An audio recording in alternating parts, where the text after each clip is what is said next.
at the family dinner. My own daughter stood up and demanded my house keys in front of everyone.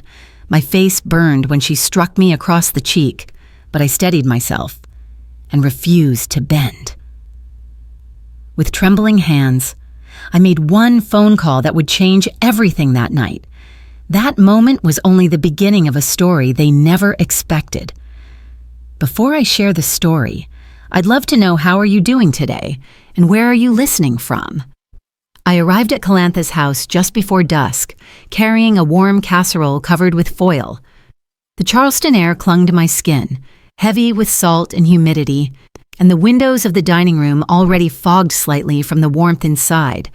I stepped into the house with a smile practiced for years, the kind you wear even when you know it might not be returned. The scent of collard greens, cornbread, and baked ham filled the air, mixing with the faint whir of the ceiling fan overhead.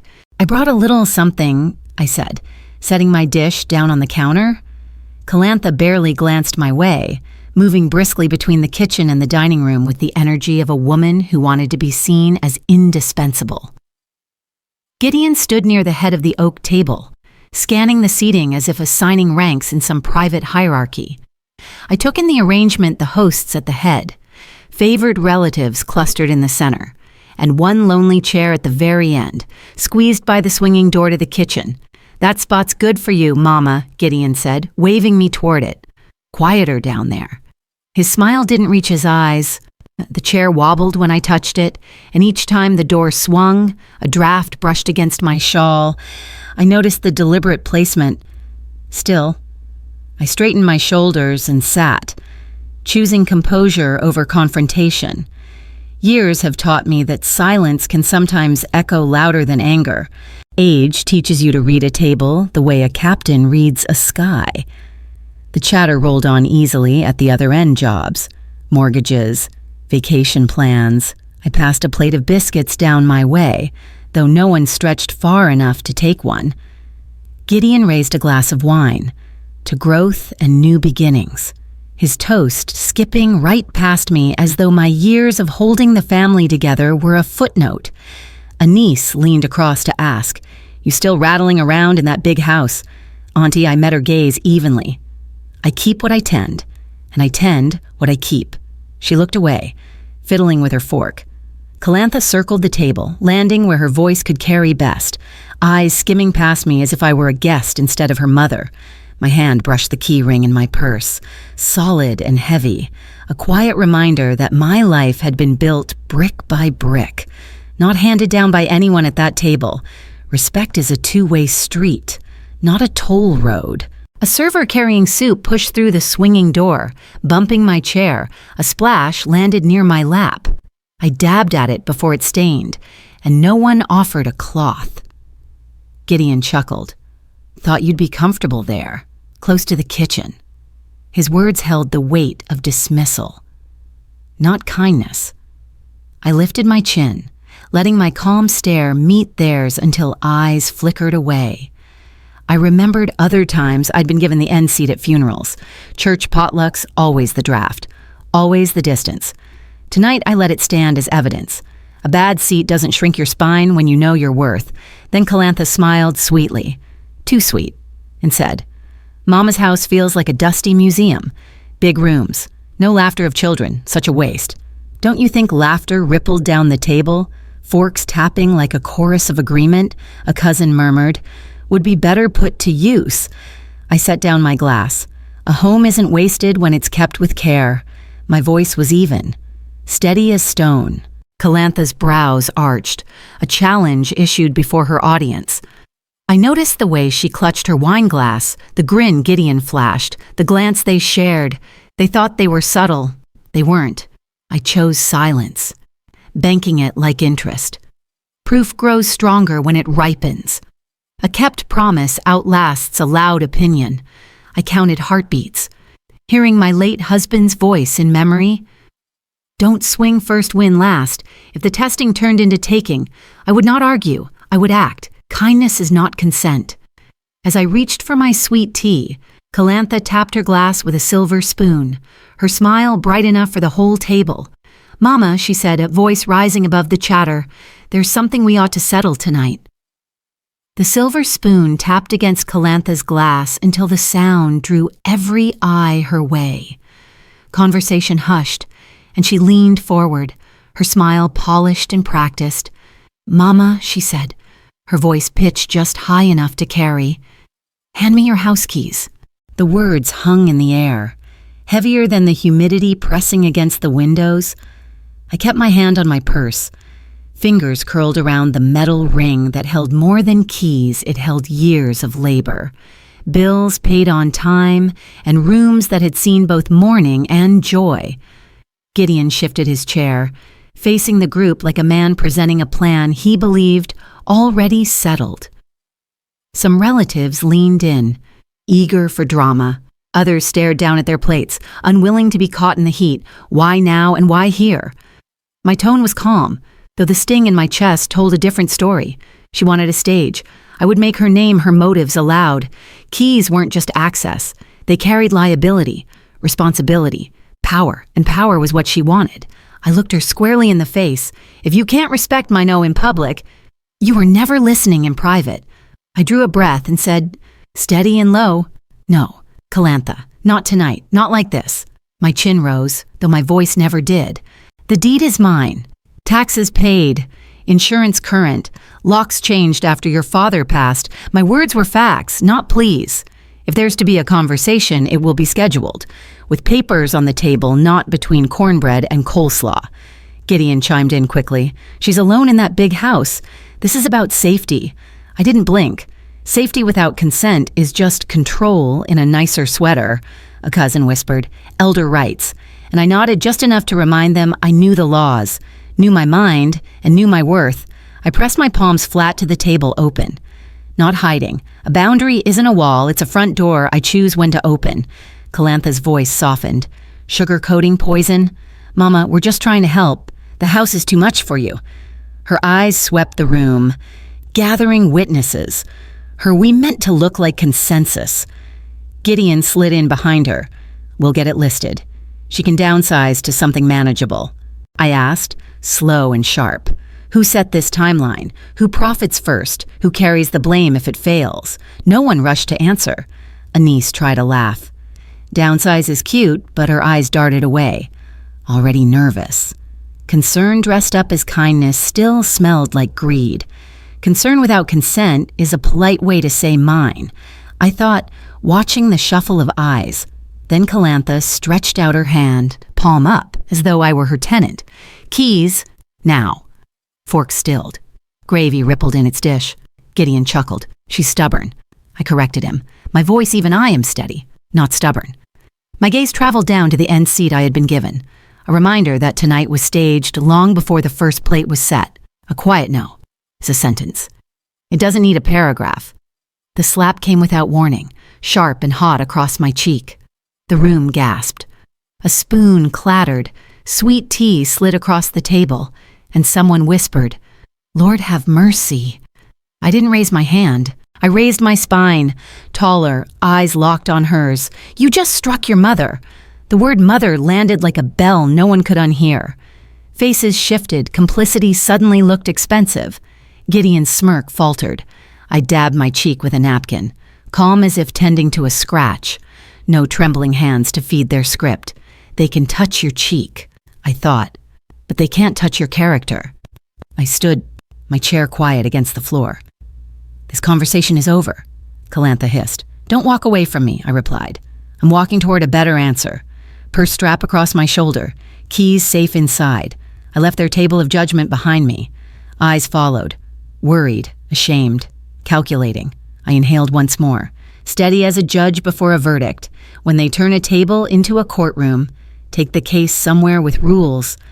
I reached the hallway, the voices swelling behind me, and wrapped my fingers around the phone that would change the evening. The dining room froze after the sting of my daughter's hand. Forks hovered above plates. Voices fell silent, and even the tick of the hallway clock sounded like a drumbeat.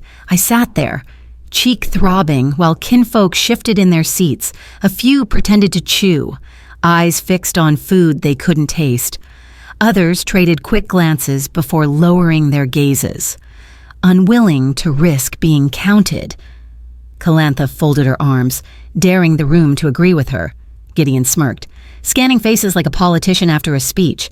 No one spoke. Their silence said everything. Silence is the cheapest alibi, and the most expensive to live with. The warmth on my cheek deepened. More than shame, it burned like truth. I lifted the linen napkin, folded it once, and pressed it lightly. When I drew it back, a small bloom of red marked the fabric, instead of hiding it. I laid the napkin squarely on the table. In plain sight, a niece gasped softly. An uncle cleared his throat, but no one reached to comfort me. Eyes widened, then darted away, yet every one of them saw.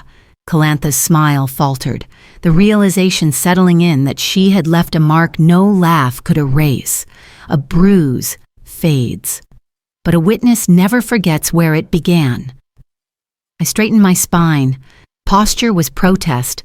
My voice stayed even. If a daughter strikes her mother in front of family, let it be remembered it happened. The words filled the room like a bell toll. Gideon's jaw tightened. Control slipped because I had claimed the narrative. Some cousins glanced at the door, wishing for an escape that would not come. I refused to give them tears. Instead, I reached for my water, steady hand lifting the glass as though my cheek weren't aflame. They can write the play, but I choose my lines. Inside, I began to pivot. Survival had been the moment of the slap. Strategy started now. I brushed my purse, feeling the phone waiting inside like a sealed letter. Calantha misread my stillness as surrender, turning back to her plate, laughing a shade too loud at a cousin's joke. She thought silence meant she had won. But I watched the room accept this new normal too quickly, like bystanders adjusting to a storm they didn't plan to stop. My voice slid through the quiet, calm but edged. Some debts don't vanish when ignored, they accrue. My eyes caught theirs, one by one, unsettling their comfort. Patience isn't weakness, it's compound interest on justice.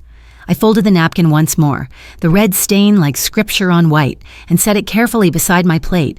My words dropped low enough for the whole table to hear. This will not be the end of it. I walked into the hallway with measured steps, the murmur of voices trailing behind me.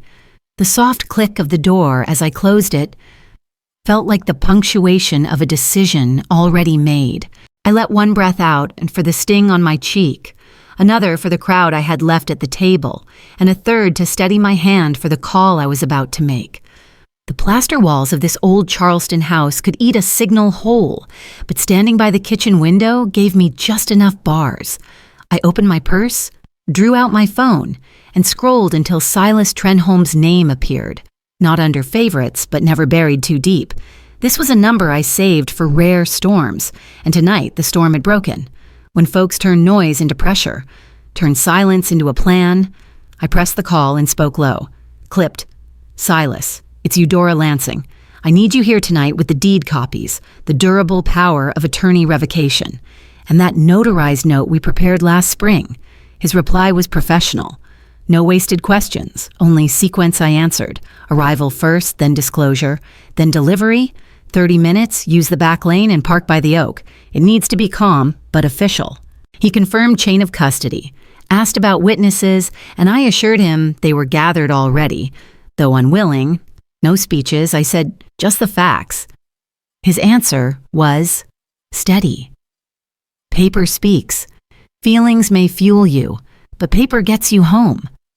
I returned to the dining room with my phone in hand, sliding back into my chair as if nothing had cracked the evening.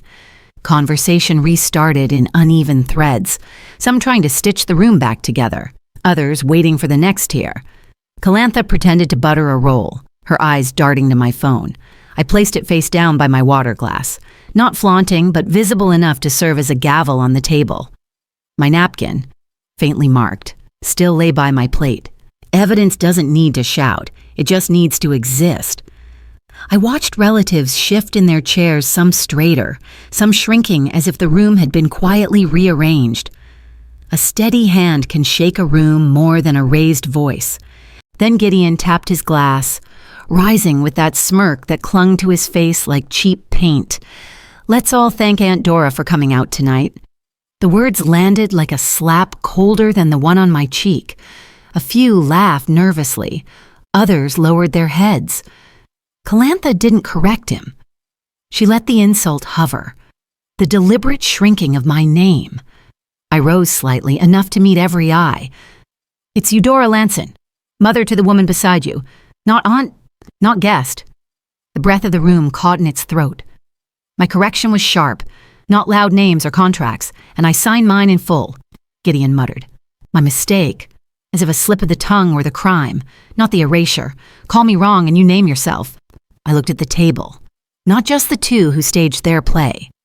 If anyone has questions about the house, they'll be answered with documents, not guesses. The scrape of plates and clatter of utensils returned, like the room was begging me to sign a truce I hadn't agreed to.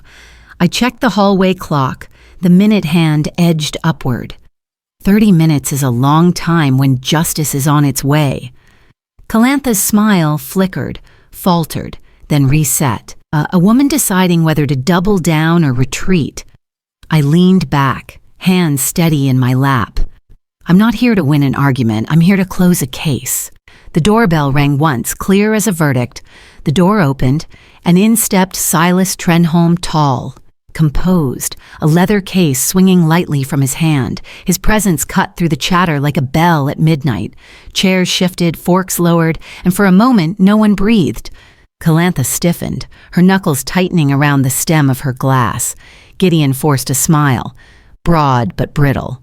"Well now," he said too quickly. "This isn't necessary." I folded my hands on the table.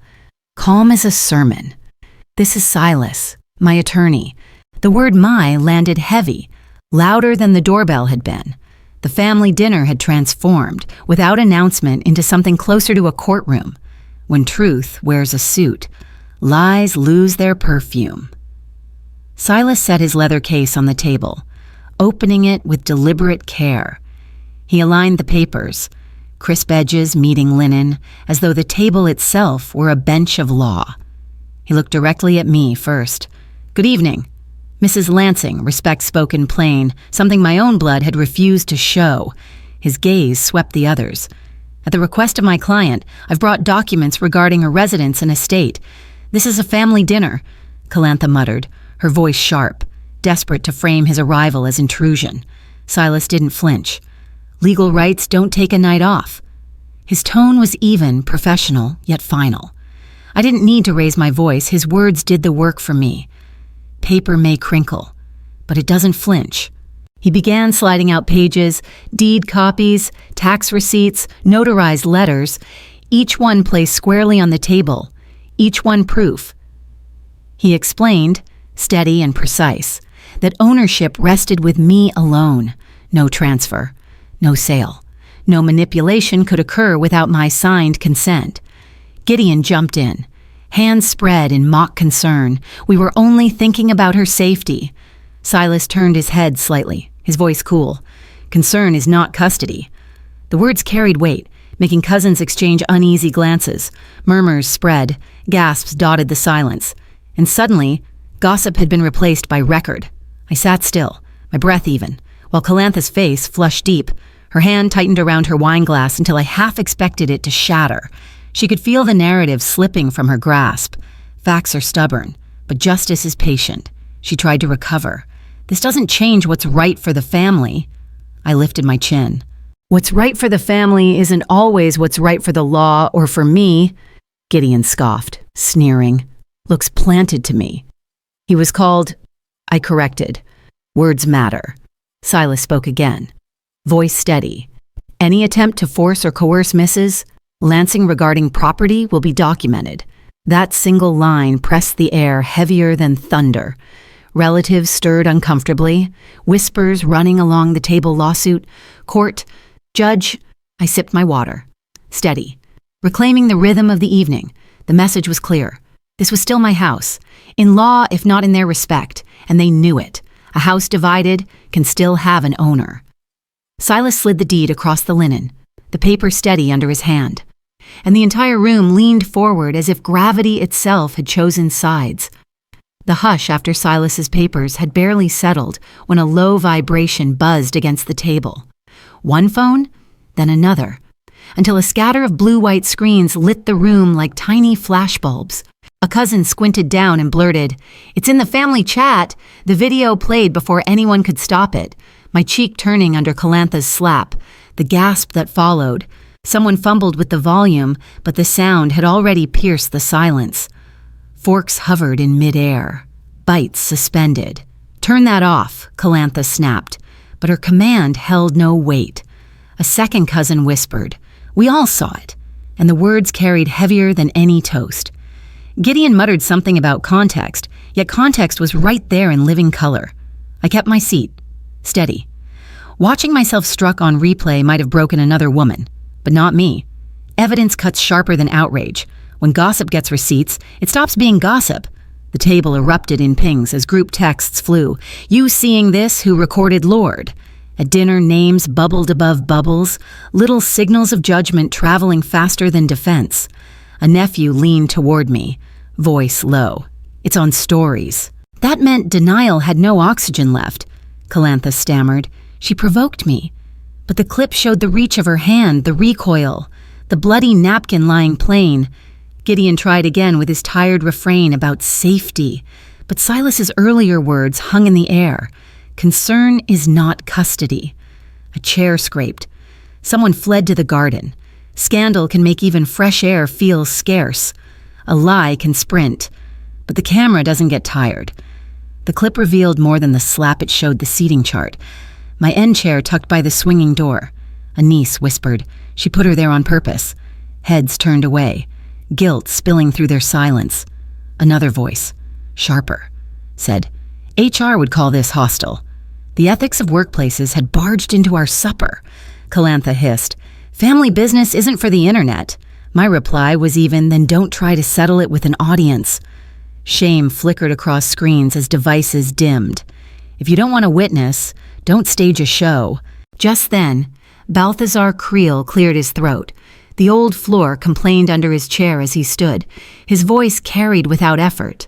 Last spring, when Calantha was behind on a note, who kept her afloat. He turned his eyes to me, then to them. He answered for all of them.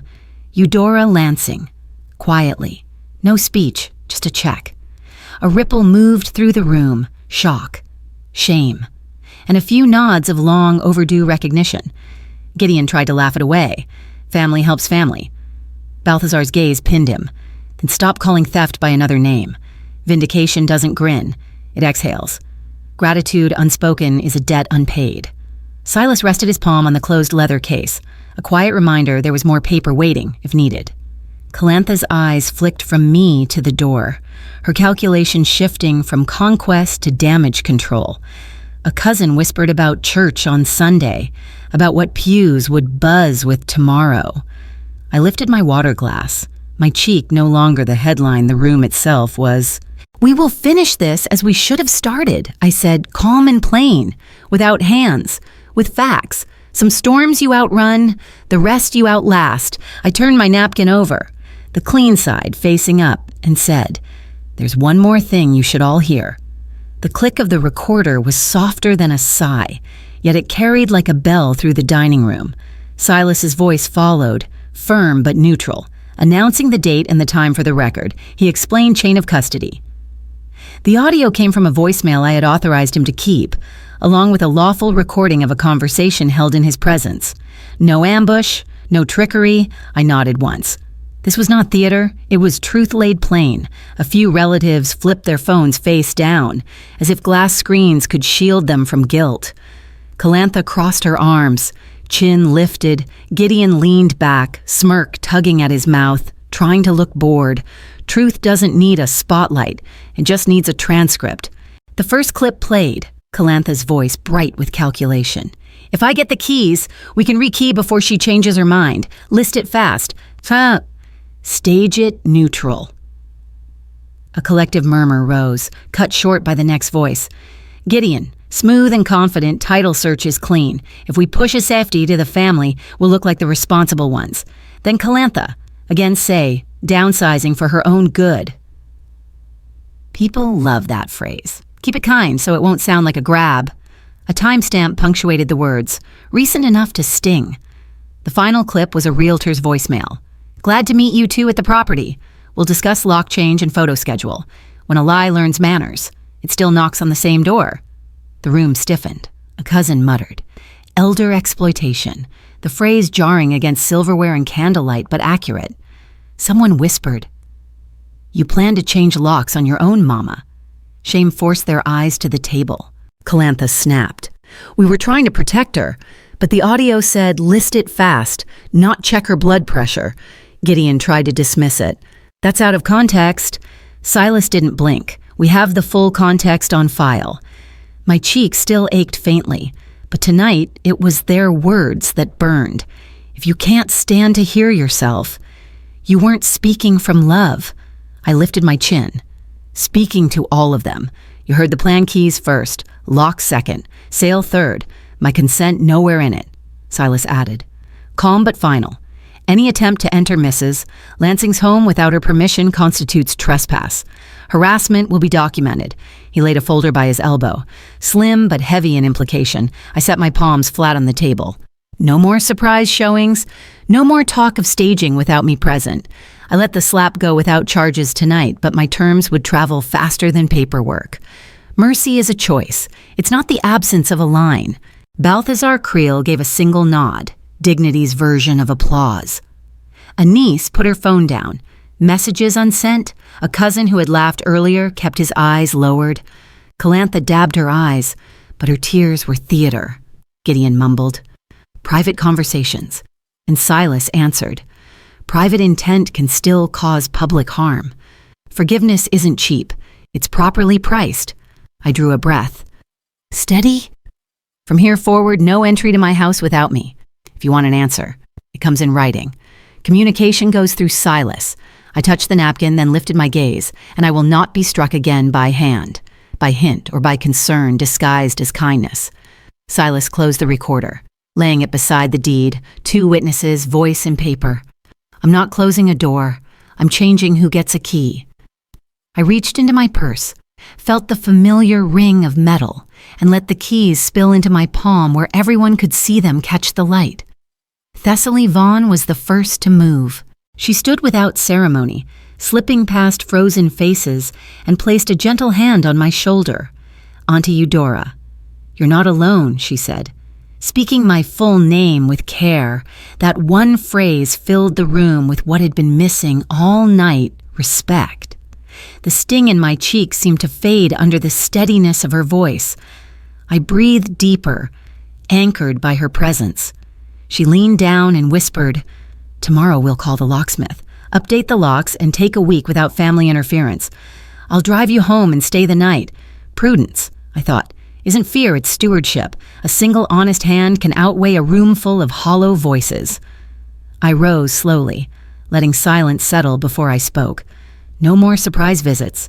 No more safety framed as seizure. From now on, all communication comes through Silas Trenholm. My voice carried steady, not loud. Then I listed the terms plain locksmith at 9, a new camera at the door. Written, no trespass notice for Calantha and Gideon. Any financial help I once offered is suspended. Reconciliation starts with apology, private. Written and counseling, not one step sooner. The deed remains mine, I added. No one else holds my authority. Guardrails are not threats, they are instructions. Some heads nodded in relief, others stiffened in offense. Mercy walks straighter when it travels beside boundaries. Thessaly tilted her head. What will you do with the week you reclaim? I smiled faintly. Open the house, not to takers, but to readers. I spoke of a Saturday reading circle for neighborhood children. Voices chosen and welcomed. The idea wasn't punishment, it was restoration. Balthazar Creel nodded, the gesture like a benediction. Some relatives softened, others retreated into themselves. The best revenge is a purpose that outlives the quarrel. I held the keys in my palm, the weight of metal heavy as punctuation. I laid them on the linen, shining in the candlelight. These keys open one door tonight, I said, my tone plain, and it isn't yours. Silas added 2 envelopes beside them, one a draft no trespass notice, the other a non-contact instruction.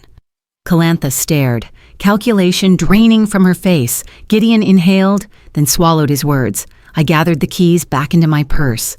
The door that closed was not my heart. It was a boundary.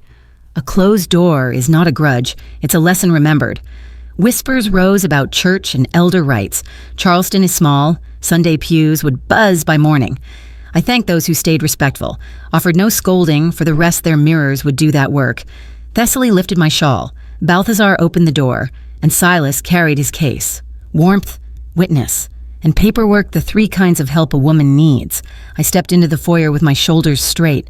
At the threshold, I said, family is invitation, not entitlement. The words belong to me. The night did too. Peace isn't the absence of noise, it's the presence of choices. I closed my purse on the keys, turned toward the night air, and told Thessaly Vaughn, tomorrow starts with a new lock and a new list.